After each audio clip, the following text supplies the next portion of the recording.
하겠습니다. 마태복음 말씀인데요. 우리 22장 37절부터 40절까지 말씀 우리 한 목소리로 봉독하도록 하겠습니다. 마태복음 22장 37절부터 40절까지 말씀입니다.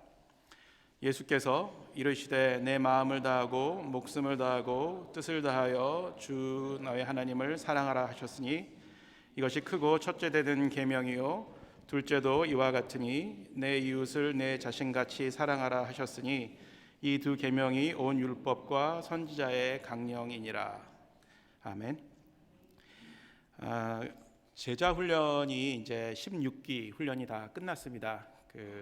저는 시작할 때는 제자 훈련에 참여하지는 않았는데 특별한 이유가 있어서 마지막 부분에 한 5, 6주 정도 화요 제자반을 이렇게 맡아서 같이 우리 13분의 우리 성도님들과 제자반을 잘 마무리를 했습니다. 특별히 제가 3권을 마지막 부분을 같이 공부하면서 작은 예수가 되라라는 그런 주제인데 3권이 정말 그 3권에 담겨진 그 작은 예수가 되는 것이 어떤 것인가를 다시 한번 진하게 느끼는 체험하는 그런 귀한 시간이었습니다. 특별히 마지막 과에 세 계명 서로 사랑하라라는 그 제목이 있는 마지막 과 성경 공부를 하면서 저에게도 그 성경 공부 내용을 다시 한번 제 삶 가운데 적용해 보고 또 그동안 제대로 하나님을 사랑하지도 못했고 또 이웃을 사랑하지 못했던 제 모습을 바라보고 또 반성하는 그런 시간들을 가졌습니다. 그래서 오늘 그 제자훈련 마지막 과의 내용을 중심으로 해서 우리 성도님들과 함께 은혜를 좀 나눴으면 좋겠습니다. 제 질문과 함께 오늘 제 설교를 좀 시작하기 원하는데요. 만일 직장과 학교에서 1터와 3터에서 기독교의 핵심 주제가 무엇이냐는 질문을 받으신다면 우리 여기 계신 성도님들은 그 질문에 어떻게 답변을 하시겠습니까? 한 5초 드리겠습니다. 한번 생각해 보십시오. 제 생각에는 5초가 너무 빠른가? 제 생각에는 급해가지고 제 생각에는 많은 분들이 중심 주제가 뭐냐고 이렇게 물어보면 좀 주저함 없이 사랑이라는 거 이렇게 대답하시는 분들이 꽤 많이 있을 것 같습니다. 여기 계신 우리 성도님들은 어떻게 생각하시는지요? 제 생각에 동의하시면 한번 표시해 주시면 감사하겠습니다. 많은 분들이 끄떡끄떡 거려 주시네요. 그렇습니다. 이 사랑이라는 주제 저희들에게 굉장히 마음에 와닿는 소중한 주제이고 또 기독교의 핵심 사상인 것 틀림없는 것 같습니다. 제가 이 사랑이라는 말이 과연 성경에는 얼마큼 많이 나오는가를 한번 이제 조사를 해봤습니다. 최근에 제가 페이스북이나 카톡 등 우리가 즐겨 사용하는 IT에 있는 툴들을 사용해서 사역을 하는 선교 단체 분들을 좀 만났고 저희 선교부 리더십과 한번 모임을 가진 적이 있었습니다. 근데 그 자리에서 그 선교 단체에서 사역하시는 분이 개발한 특별한 그런 애플리케이션, 성경에 관련된 애플리케이션을 저희들에게 소개를 해주셨는데 제가 그걸 가지고 한번 시험을 해봤습니다. 그 애플리케이션 카톡에 연결된 애플리케이션인데 거기에 사랑이라는 치면 사랑이 들어간 모든 구절이 순간적으로 이게 카톡 메시지로 오게 됩니다. 그래서 몇 개라는 게 그 위에 나오고 그 다음에 그 밑으로 쭈르륵 그 성경 구절들이 나옵니다. 그래서 제가 그거를 한번 해봤는데 설교를 준비하면서 한번 해봤는데 이 통계를 한번 내봤는데 이렇게 나옵니다. 주님이란 단어를 쳐봤더니요 5,708번이 이렇게 쫙 올라왔습니다. 물론 이제 조금 차이는 있겠지만 굉장히 많이 나오는 것을 확인을 했어요. 몇 번 해봤거든요. 그 다음에 하나님이란 단어를 쳐봤더니 3,597번, 또 예수라는 단어를 쳐봤더니 4,200번, 그 다음에 죄라는 단어를 쳐봤더니 1,215번, 사랑이란 단어를 쳐봤더니 의외로 557번, 구원은 541번, 믿음은 233번, 십자가는 72번 이렇게 이제 나왔습니다. 이거 정확한 것은 아니지만 그래도 굉장히 재밌는 결과를 저희들에게 보여줬는데 주님, 하나님, 예수님이란 단어를 합쳐 보니까 거의 10,000번에 가까운 그런 빈도수가 나온 것을 볼 수가 있습니다. 그래서 아까 말씀드린 것처럼 많은 분들이 사랑이라는 단어가 우리 기독교의 대표적인 주제, 핵심적인 사상으로 이렇게 생각을 하고 있는데 사용 빈도수에서 본다면 하나님 또는 주님, 예수님에 훨씬 못 미치는 것을 볼 수가 있습니다. 그래서 이 결과만을 놓고 본다면 이 기독교의 중심 주제는 사랑이라고 말하기보다는 하나님 또 주님, 예수님 이 주제가 아닌가 이렇게 말씀드릴 수 있을 것 같습니다. 사실 우리가 잘 느끼지 못하지만 잘 인지하지 못하지만 성경의 주인공은 하나님이십니다. 그렇기 때문에 이렇게 많은 단어가 나오겠죠. 때로는 우리가 성경의 주제를 사람들의 이름이 많이 나오는 것을 봐서 사람으로 생각하는 인간들로 생각하는 경우들이 가끔 있는데 그렇지 않습니다. 성경의 주제는 하나님이시고요. 또 성경이 보여주는 이야기는 하나님께서 이루어 가시는 그분의 이야기입니다. 그래서 성경을 히스토리, 성경의 역사를 히스토리라고 이렇게 이야기를 하죠. 사랑이 성경의 핵심 주제인 것은 맞지만 사실은 주인공이신 하나님이 없다면 이 사랑이라는 단어는 아무런 소용이 없는 그런 단어가 되어버립니다. 그렇죠? 하나님이 사랑이신데 하나님을 빼놓고 어떻게 우리가 사랑을 논할 수 있겠습니까? 그래서 이 사랑은요, 어떤 핵심적인 사상 주제라고도 볼 수 있겠지만 더 중요한 것은 하나님이 어떤 분이신가를 우리에게 설명해주고 보여주는 하나님의 성품, 또 하나님의 인격, 또 하나님을 알 수 있는 어떤 바로미터 이렇게 이야기를 할 수 있겠습니다. 그러니까 하나님은 사랑이시다라고 그러면 하나님이 어떤 분이신가를 우리가 금방 쉽게 이해할 수가 있는 것이죠. 그래서 요한일서 4장 7절과 8절에 보게 되면 하나님은 사랑이시다라는 단어가 이렇게 표현이 나오는데 이것을 통해서 하나님이 어떤 분이신지를 우리는 쉽게 알 수가 있는 것이죠. 한번 우리 요한일서 4장 7절 8절 말씀 같이 읽어보겠습니다. 사랑하는 자들아 우리가 서로 사랑하자. 사랑은 하나님께 속한 것이니 사랑하는 자마다 하나님으로부터 나서 하나님을 알고 사랑하지 아니하는 자는 하나님을 알지 못하나니 이는 하나님은 사랑이심이라. 하나님은 사랑이시다라고 이야기를 합니다. 하나님 자신의 이 성품에 대해서 또 하나님의 인격에 대해서 바로 이야기를 해주는 그런 표현이라고 볼 수가 있겠습니다. 그래서 이 말씀을 통해서 하나님이 어떤 분이신다라는 것을 우리는 깨닫게 되고 또 이해하게 된다고 이야기할 수 있겠습니다. 하나님은 하나님 자신이, 하나님 당신이 가지고 있는 이 성품인 사랑 때문에 참 많은 것들을 날마다 손해를 보면서 사시는 그런 분이십니다. 왜냐하면 하나님의 이 성품 때문에 죄로 인해 자신을 떠나 제 뜻대로 살아가는 인간들을 팽개치지 못하시고 버리지 못하시고 끝까지 참고 기다리시기 때문에 너무나 많은 것들을 손해 보시면서 살아가고 계신다 이렇게 이야기할 수 있겠습니다. 아직까지도 하나님께서는 많은 사람들이 돌아오기를 기다리고 계시죠. 그래서 성경에서는요, 하나님이 얼마나 오랫동안 우리 인간들이 돌아오기를 기다리고 계시고 또 하나님께서 가지고 계신 그 사랑, 인간을 향한 그 사랑이, 이 세상을 향한 그 사랑이 얼마나 크다라는 것을 굉장히 잘 표현해 주고 있습니다. 그 성경 구절을 통해서 하나님의 사랑이 얼마나 크고 깊은지 한번 우리 확인을 해봤으면 좋겠습니다. 우리가 잘 알고 있는 성경 구절인데 요한복음 3장 16절 한번 외워볼까? 벌써 떴네요. 한번 외워볼까요? 하나님이 세상을 이처럼 사랑하사 독생자를 주셨으니 이는 그를 믿는 자마다 멸망하지 않고 영생을 얻게 하려 하심이라. 그렇죠. 하나님이 세상을 이처럼 사랑하사 독생자를 우리에게 주셨다라고 이야기를 합니다. 하나님께서 사랑하신 이 세상 얼마나 소중하게 생각하셨으면 자신의 가장 소중한 것과 맞바꾸셨다라는 것을 이야기해주고 있죠. 자, 그 다음 말씀 한번 또 같이 찾아서 확인해 보겠습니다. 로마서 5장 8절 말씀 한번 보겠습니다. 같이 읽겠습니다. 우리가 아직 죄인 되었을 때에 그리스도께서 우리를 위하여 죽으심으로 하나님께서 우리에 대한 자기의 사랑을 확증하셨느니라.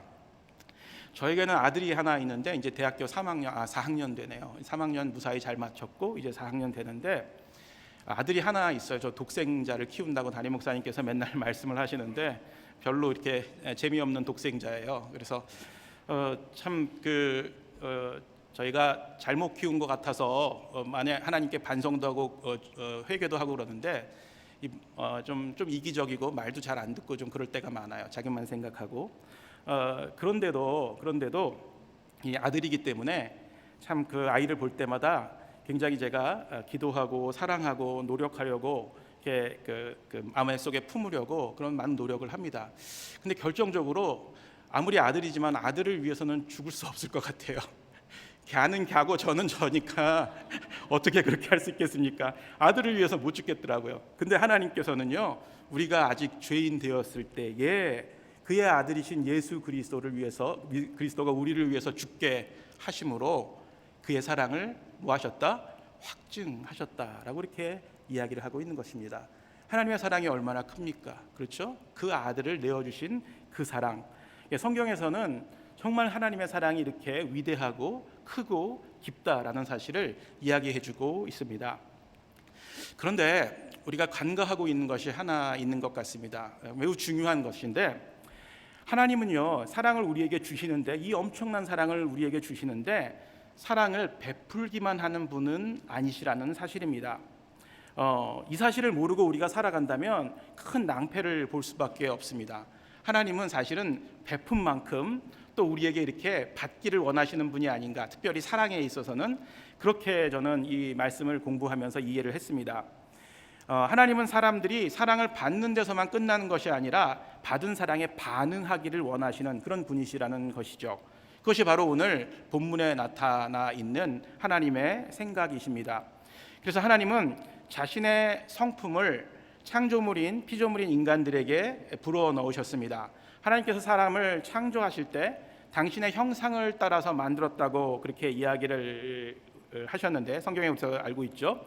이 성품을 따라서, 그러니까 형상을 따라서 창조하셨다는 것은 하나님의 인격과 하나님의 성품이 우리 안에도 들어가 있다는 것이죠. 그래서 우리는 감히 하나님을 사랑할 수 있는 것이고 또 이웃을 사랑할 수가 있는 것입니다. 근데 문제는 우리가 가지고 있는 사랑이 제한이 많다는 것이죠. 왜 제한이 많이 생겼을까요? 그것은 바로 우리의 죄 때문입니다. 죄로 인해서 우리가 사랑할 수 있는 능력과 사랑할 수 있는 범위가 대폭 제한이 되어버렸습니다. 그리고 이 죄로 인해서 사랑의 본질이 왜곡되어 버렸고, 또 사랑이 있어야 할 자리에 미움과 증오가 자리 잡게 되어버렸습니다. 그래서 사랑을 잃어버린 공동체 안에서는요, 사람들이 서로의 얼굴을 통해서 하나님의 형상을 찾아볼 수 없게 되었다는 것입니다. 죄송하지만 한번 양옆에 분들 얼굴을 한번 보십시오. 좀 민망하실 수도 있겠지만 정말 우리 초대교회 성도님들은 이 하나님의 형상을 저는 잃어버리지 않고 잘 가지고 있다고 저는 확신합니다. 아멘 하셔야 되는데. 아멘. 그렇죠? 예, 감사합니다. 그리고 또 이 사랑을 잃어버린 공동체의 특징은 뭐냐면요, 자신의 성공과 생존만을 위해서 다른 사람들을 짓밟고 올라서는 약육 강식, 또 적자 생존의 법칙만이 존재하는 것을 발견하게 됩니다. 그래서 바로 이 사랑을 잃어버린 첫 번째 그 가정 공동체에서 일어나는 일이 뭡니까? 바로 형제가 서로 미워하고 죽인 사건, 살인 사건이 일어났던 것입니다. 오늘 본문으로 다시금 돌아가서요, 본문을 좀 더 살펴보도록 하겠습니다. 오늘 본문은 스스로 율법에 정통하다고 여기는 바리새인들이 한 율법사를 통해서 그 율법의 핵심 주제가 무엇인지를 예수님께 묻는 그런 장면이 오늘 그려져 있습니다. 그리고 예수님께서는 그 바리새인들이 묻는 질문에 답변을 하고 계시죠. 이 앞에 부분을 보게 되면 사두개인들이요, 예수님과 부활 논쟁을 하다가 KO패를 당합니다. 그래서 이 바리새인들은 이렇게 어깨가 으쓱해지면서 사두개인들 그러면 그렇지, 너희들이 참 어떻게 우리보다 나을 수 있겠냐 하면서 예수님께 다가갑니다. 그리고 예수님께 도전장을 내미는 것, 바로 그것이 오늘 저희가 함께 읽었던 그런 본문입니다. 그리고 그들은 예수님을 시험합니다. 얼마나 율법에 정통한지를 다시 한번 시험하는 그런 모습을 볼 수가 있습니다. 저희가 읽었던 그 본문의 바로 윗절에 보게 되면 이 바리새인들이 어떻게 예수님을 시험했는지, 어떻게 예수님께 도전장을 내었는지 이제 자세하게 설명이 되어져 있습니다. 마태복음 22장 34절, 35절, 37절 말씀 제가 읽겠습니다. 예수께서 사두개인들로 대답할 수 없게 하셨다 함을 바리새인들이 듣고 모였는데, 그렇죠, 케오패 당한 거예요, 사두개인들이. 그래서 바리새인들이 그러면 그렇지 하면서 이제 예수님께 도전하기 위해서 모여들었습니다. 그 중에 한 율법사가 예수를 시험하여 묻되, 선생님, 율법 중에서 어느 계명이 크니까? 그렇죠? 많은 율법들 중에서 하나님 어느 계명이 가장 크고 또 어느 계명이 작은 것입니까? 어느 계명이 중요하고 어느 계명이 덜 중요한 것입니까? 이것을 이제 물어본 것이에요. 다분히 이 질문 속에는요, 예수님을 걸어 넘어뜨리기 위한 그런 의도가 숨어져 있는 것을 발견할 수 있습니다. 답하기가 매우 곤란한 질문이고요. 이런 질문은 마치 닭이 먼저냐 계란이 먼저냐 이런 류의 질문이라고 볼 수가 있겠습니다. 그런데 예수님께서는 이 질문에, 이 애매모호한 질문에 아주 분명하고 단호하게 이야기를 하십니다. 하나님을 사랑하고 이웃을 사랑하는 것이 율법의 핵심이고 선지자의 강령이라는 사실을 1.1획의 그런 주저함도 없이 담대하게 이 바리새인들에게 이야기하는 것을 볼 수가 있습니다. 율법의 핵심과 성지자의 강령은 다시 말씀드려서 하나님을 사랑하고 이웃을 사랑하는 것이다 라고 이야기를 합니다. 아마 바리새인들이 굉장히 이 말씀을 듣고 놀랐을 것입니다. 사실 바리새인들에게 있어서 이 율법은 매우 소중한 것이었습니다. 그들은 이 율법을 지키는 일에 목숨을 걸었던 사람들이었죠. 왜 이들이 이렇게 율법을 소중하게 생각하고 율법에 목숨을 걸었냐면 그 율법을 지킴으로 말미암아 의롭다 칭함을 받게 되고 또 그것을 통해서 구원에 이를 수 있다고 믿는 신념 때문이었습니다. 그래서 그들은 이 율법을 통해서, 율법을 하나님께서 주신 이유가 자기 자신들을 구원하시기 위해서 율법을 주셨다라고 믿고 있었던 사람들이었습니다. 그런데 안타깝게도 그들은 이 율법의 겉에 나와 있는 부분들만에 너무 집중을 해서 그것을 지키려고 애쓴 나머지 그 율법 안에 있는 진정한 하나님의 마음을 읽지 못했습니다. 하나님께서 왜 율법을 그들에게 허락해 줬는지, 율법의 진정한 목적이 무엇이는지를 몰랐던 것입니다. 하나님께서 이스라엘에게 주신 그런 율법의 그럼 진정한 목적은 무엇이었을까요? 예, 위에 얘기했잖아요. 하나님을 사랑하고 이웃을 사랑하는 것. 바리새인과 사두개인들이 이스라엘 사람들이 그 율법을 지킴으로 말미암아 어떻게 되게 하기 위해서 하나님을 사랑하고 이웃을 사랑하게 하기 위해서 그 율법을 주셨다는 것입니다. 그런데 문제는 이들은 이 율법을 잘 지킨다고 하면서 그 율법을 절반도 채 못 지키던 사람들이었어요. 아마 1절부터 10계명에 모세가 준 10계명의 1계명부터 4계명까지는 어쩌면 열심히 지켰을지 모르겠습니다. 왜냐하면 하나님의 관계던 것이기 때문에. 그런데 이 유대인들은 그 다음 나머지 계명들은 제대로 지켜지 못하였던 것이 확실합니다.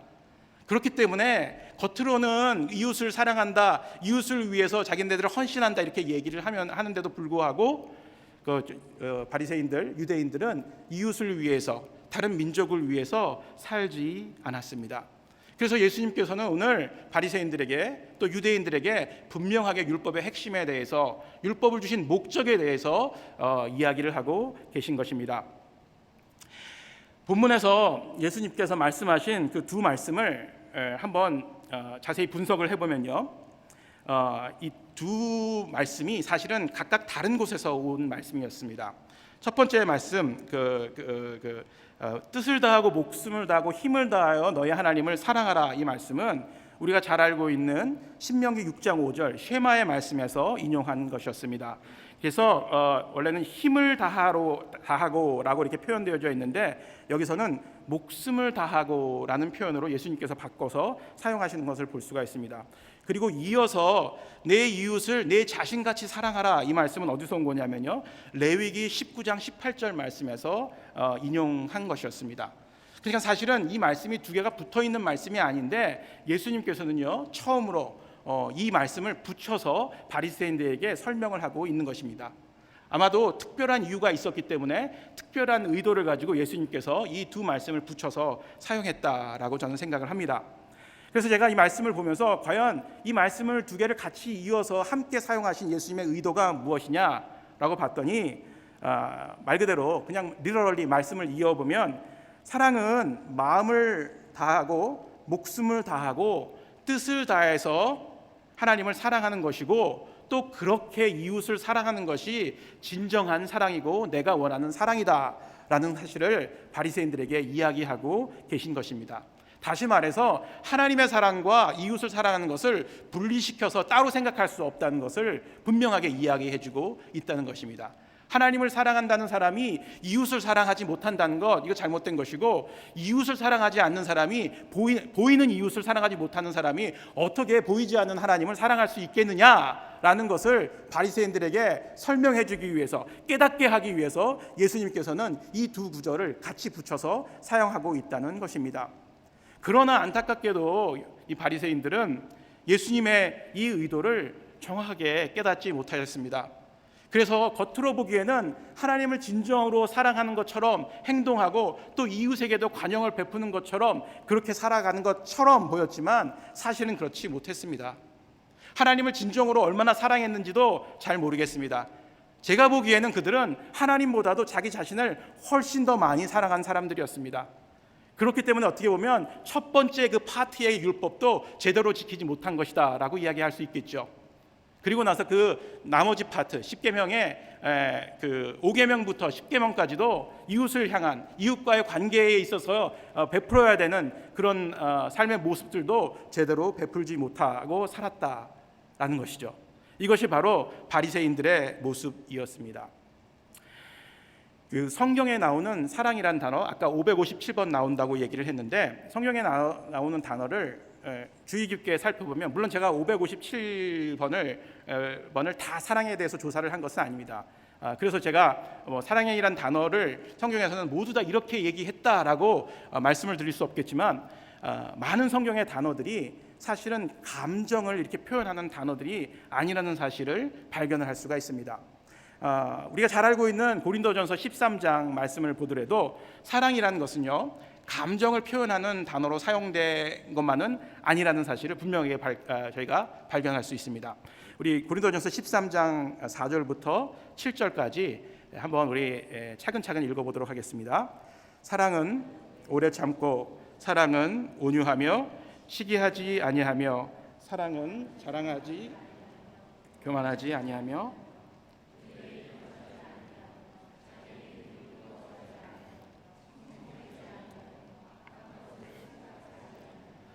불의를 기뻐하지 아니하며 진리와 함께 기뻐하고, 모든 것을 참으며 모든 것을 믿으며 모든 것을 바라며 모든 것을 견디느니라. 그렇죠?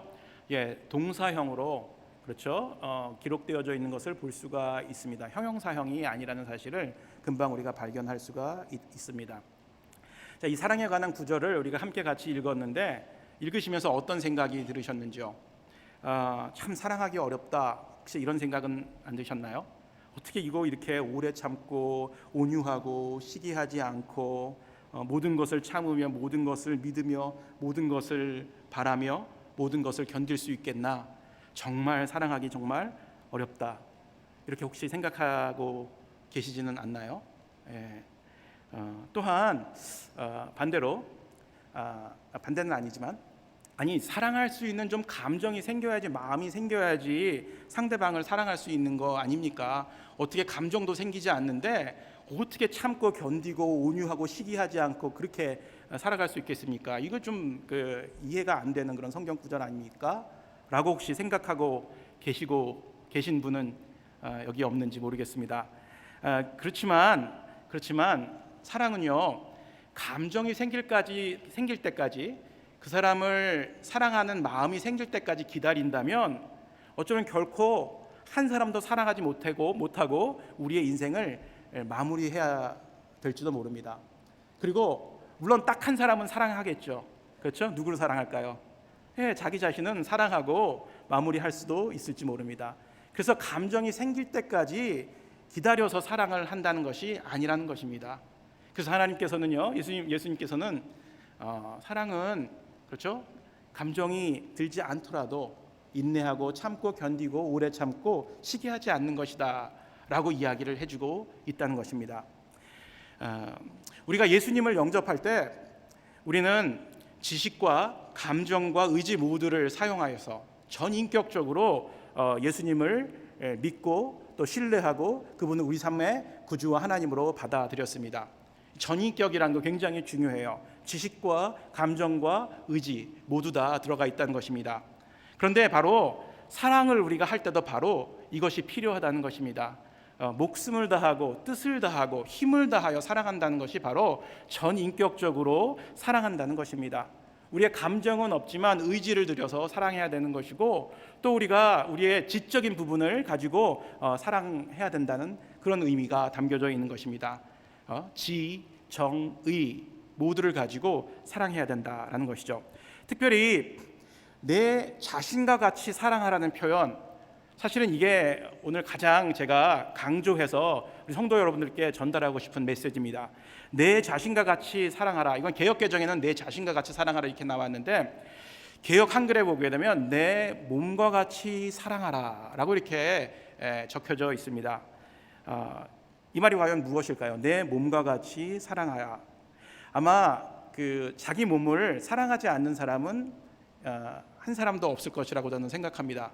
자기 자신의 몸을 잘 유지하기 위해서, 그렇죠, 우리는 날마다 좋은 것 먹고 또 좋은 것을 보고 또 바르게 살려고 노력하고 좋은 것을 들으려고 하고 운동하고 또 많은 재정과 시간들을 투자하면서 우리의 몸을 보호하고 또 이렇게 정말 건강하게 유지하려는데 애를 많이 씁니다. 그렇죠. 몸에 정말 많은 것들을 투자하고 계시죠.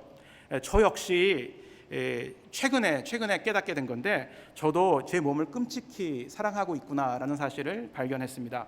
최근에 5월 달에 이제 휴가를 잠깐 내서 한국에 가서 건강 진단을 하고 왔는데, 이제 살이 좀 찌다 보니까 좀 여러 가지 문제들이 조금 생겼어요. 그래서 뭐 혈압도 생기고 약간의 당도 생기고, 그리고 나서 이제 의사가 모두 하지 말고 뭐 먹고 이 얘기를 이제 듣고 오니까, 미국에 들어와서 그 다음 날부터 뭐 즐겨 먹던 아이스크림, 뭐 소다 이런 거 다 끊어버리고, 또 뭐 바이타민 D 먹으라고 하니까 그거 어디 있는지 찾고, 그 다음에 저녁 때 뭐 안 먹으려고 애쓰고 뭐 이런 모습을 봤어요. 정말 끔찍하게 제 몸을 사랑하고 있구나. 그런데 정말 이웃을 위해서는 내가 무엇을 하고 있는가? 솔직한 말씀으로 제 가족을, 제 아내와 제 아들조차도 제 몸처럼 사랑하지 못하겠더라고요. 솔직한 고백이지만, 그런데 제 몸이 그렇게 문제가 조금 있다고, 사실은 살 빼면 다 해결되는 건데 조금 있다고 하니까 그런 모습으로 변하는 제 모습을 보고서 참 인간의 속성이 참 이런 거구나라는 것을 발견을 했습니다. 참 이런 모습을 보면서 많이 반성을 했습니다. 그렇지만 이제 아이스크림은 끊었습니다. 그리고 소다도 안 먹습니다. 왜냐하면 끔찍하게 사랑하는 것도 있지만 하나님께서 주신 성전이기 때문에 잘 가꾸어야 된다는 그런 또 믿음이 있기 때문에 그렇습니다. 정말 자기 자신의 몸처럼 내 이웃을 사랑할 수 있을까요? 그렇죠? 제가 말씀드린 것처럼 제 아내도 제 아들도 제 몸처럼 사랑하지 못하고 있는데, 과연 제가 어떻게 제 이웃을 또 제 주변에 있는 사람들을 내 몸처럼 사랑할 수가 있을까요? 그러면서 점점 더 저 자신을 합리화하기 시작을 했습니다. 이 생각을 하면서 아마도 이 세상에는 그렇게 산 사람이 거의 없을 거야. 그렇죠? 어떻게 자기 몸을 사랑하듯이 이웃을 사랑할 수 있을까? 아마도 100% 그렇게 사랑한 사람은 분명히 없을 거야라고 하면서 스스로에게 위로를 주기 시작을 했습니다. 그런데 사실은 그렇지가 않습니다. 우리가 조금만 믿음의 눈을 들여서 정말 주변을 돌아보고 또 우리의 역사를 되짚어 보면, 그렇게 100%의 자기 자신의 헌신을 통해서 이웃을 사랑하고 또 주변에 있는 사람들을 사랑했던 사람들이 있다는 사실입니다. 제가 오래전에 작년 됐어요. 작년에 여성 예배 설교를 할 때 섬김의 회복이라는 주제로 설교를 한 적이 있었습니다.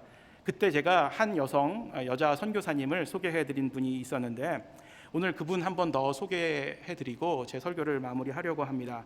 서서평이라는 선교사, 아마 여러분들 적어도 한 번쯤은 저희 교회 분들은 들어보셨을 겁니다. 그리고 제가 했던 설교가 그게 많이 챌린지가 돼서 그 영화를 저희 교회에서 이렇게 가져다가 상영을 한 적도 있었습니다. 오늘은 그냥 조선일보에 이렇게 기록되어져 있는 이 서서평 선교사의 글을 잠시 성도님들께 읽어드리고 제 설교를 마치도록 하겠습니다. 1934년 6월 서서평 선교사는 광주에서 만성 풍토병과 과로 영양실조로 숨졌습니다. 그녀가 남긴 건 담요 반장, 동전 7전, 강냉이 가루 2호뿐이었습니다. 한 장 남았던 담요는 이미 반으로 찢어 다리 밑 거지들과 나눠졌습니다. 시신도 유언에 따라 의학 연구용으로 기증되었습니다. 찢어지게 가난한 나라 조선에서 22년간 보리밥에 된장국을 먹고 고무신을 끌고 다니며 조선인의 친구가 아니라 그저 조선인으로 살았던 사람, 가난하고 병든 이웃, 나 환자들의 죽기까지 섬겼던 그 사람을 우리는 너무나 쉽게 잊고 살아왔습니다.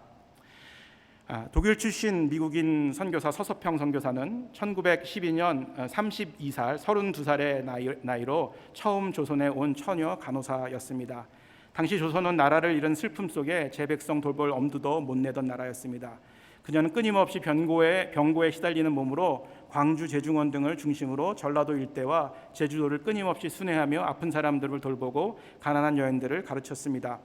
서서평이 바라본 조선 땅은 고난으로 가득 차 있었습니다. 한번 순회 진로와 전도 여행을 나서면 한 달 이상 말을 타고 270km 이상을 돌았습니다. 진흙탕에 말이 쓰러지면 짐들을 머리에 이고 백리깃을 걸었습니다. 서서평 선교사가 내시빌 선교부에 보낸 편지 내용에 보면 이번 여행에서 500명이 넘는 조선 여성을 만났지만 그 이름을 가진 사람은 10명도 안 됐습니다. 조선 여인들은 돼지 할머니, 개똥 엄마, 큰년, 작은년 등으로 불립니다. 남편에게 노예처럼 복종하고 집안일을 도맡아 하면서도 아들을 못 낳는다고 소박맞고 남편의 외도로 쫓겨나고 가난하다는 이유로 팔려다닙니다. 이들에게 이름을 지어주고 한글을 깨우쳐주는 것이 제 가장 큰 기쁨 중에 하나입니다. 1992년 조선 간호부협회를 세계협회에 가입시키기 위해 미국에 갔던 서서평 선교사는 한 살이 된 자신을 할머니에게 버려두고 떠났던 어머니를 다시 만났습니다. 하지만 어머니는 네 몰골이 내 딸이라 하기에 부끄러우니 썩 꺼지거라 하고 서서평을 내쳤습니다. 평생 어머니의 사랑을 받지 못했던 서서평은 수양딸 13명과 나 환자의 아들 1명 등 14명의 한국 아이를 입양해서 기른 조선의 어머니이기도 했습니다. 그냥 데려다가 기르기만 한 것이 아니라 좋은 곳으로 시집 가도록 돕고 소박이라도 맞으면 자활할 수 있도록 돕는 것도 그녀의 역할이었습니다. 이 서서평 선교사 평생을 이 조선이라는 가난하고 보잘것없는 나라에서 자신의 젊음을 들였던 그런 귀한 하나님의 사람이었습니다.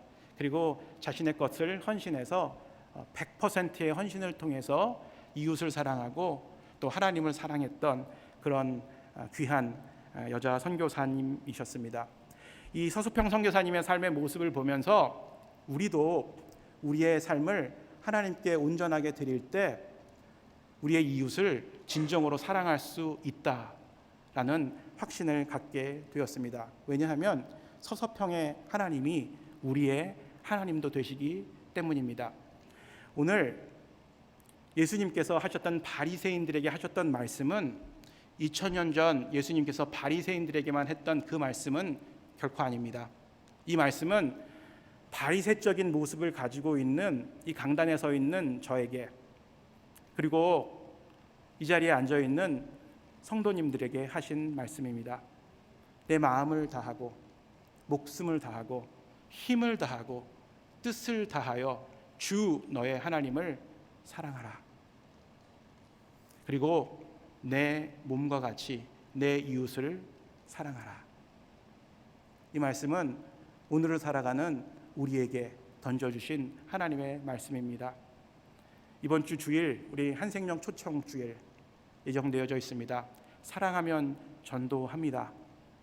괜히 쓰여져 있는 말이 아닙니다.